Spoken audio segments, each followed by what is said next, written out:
Hello once again YouTube, and welcome back to another episode of Stuff You Missed in 7th grade. And today we will be studying the Kingdom of Zimbabwe.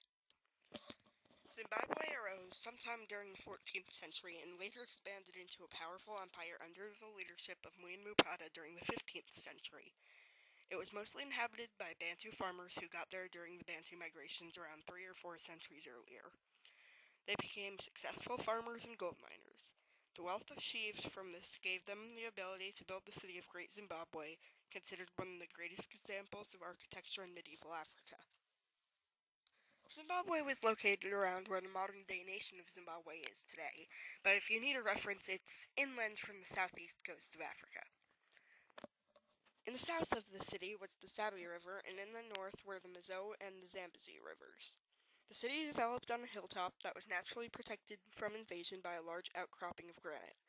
Most of the empire was on a plateau, so it was safe from the tsetse flies that carried disease because they lived closer to the water. There were large amounts of rain, so the land was good for farming. It also enabled many trees to grow. The area was rich in minerals and could be mined for iron, granite, gold, and copper. The population of Zimbabwe was mostly Bantu. The Bantu includes many different groups related by common language. The Bantu that moved from West Africa knew ironworking. The Bantu tended to move and settle in a new area, integrating peacefully with the natives. I am saying Bantu a lot in this commentary. The Zimbabwe state was formed by a group called the Shona. As trade increased during the later centuries, it created greater differences between social classes. The wealthy used luxury items as status symbols. The main method of food production in Zimbabwe was farming. Due to the lack of agricultural machinery, the farmers had to use handheld hoes to till the soil, and had not developed carts pulled by animals, plows, or wheels to make the work easier.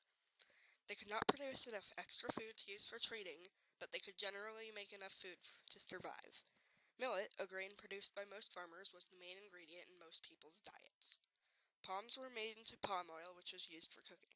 They also hunted birds, sheep, and other wild animals. Zimbabwe's main industries included raising cattle, farming, ironworking, pottery, carving ivory, weaving, and gold mining. Both genders could mine gold. In order to remove the gold, rocks were heated then rapidly cooled. The change in temperature caused the rock to split, allowing the gold to be removed more easily. The people of Zimbabwe did not consider gold very valuable, so they traded it to Arab merchants and the state of Kilwa to be traded for other foreign goods such as Chinese and Persian pottery and ceramics and Arabic fabric. However, when Kilwa started to decline, Zimbabwe declined also. The people of Zimbabwe believed in a god called Mwari. It was responsible for natural order but was distant from humanity. The tribal spirit Mahandro was consulted through special mediums about things such as rain. Amudzimu was a recent ancestor who could be approached about things like personal matters and healing. A shave was someone who had died without funeral rites. They possessed people they liked and taught them skills. An oxy was someone who had been mistreated or murdered. They made people sick. Great Zimbabwe was built between 1000 and 1300, and it provides one of the most impressive examples of architecture in South Africa at the time. The Great Temple was located in the center of the city. It had lookout posts and large stone walls over 30 feet high and were made up of over 900,000 stones. These walls protected Zimbabwe and were 820 feet long and 16 feet thick. They enclosed a large cone-shaped tower, ceremonial shrines, and passageways. The king's palace was also located within the walls. It had many pathways, fancy stairs, hidden passages and floors, and large ornate ceilings. Smaller huts surrounded the palace and were made of straw and clay. By the 13th century, many of these building materials had been replaced by stone. Terraces made gardens able to be built on hills. Stone boundaries made it impossible for cows to wander off, and stone walls were used for decoration and privacy. Zimbabwe was a monarchy ruled by a king. The king took advice from nobles and intellectuals from native tribes. Chiefs watched over small areas, gaining the loyalty of the people through gifts of food. Around the 15th century, a chief named Mutoda conquered more land to the north.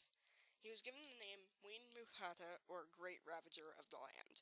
He made his subjects pay him tribute in exchange for gifts and protection. However, the empire fell apart after his death due to his sons dividing the kingdom. It was later conquered by the Portuguese. There you have it, the ancient African kingdom of Zimbabwe. If you haven't learned anything from this, I recommend going back and rewatching the video.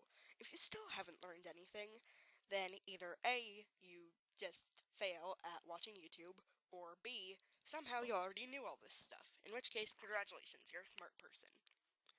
This has been Stuff You Missed in 7th grade, Episode 3, The Kingdom of Zimbabwe. Thank you for watching. I'll see you next time.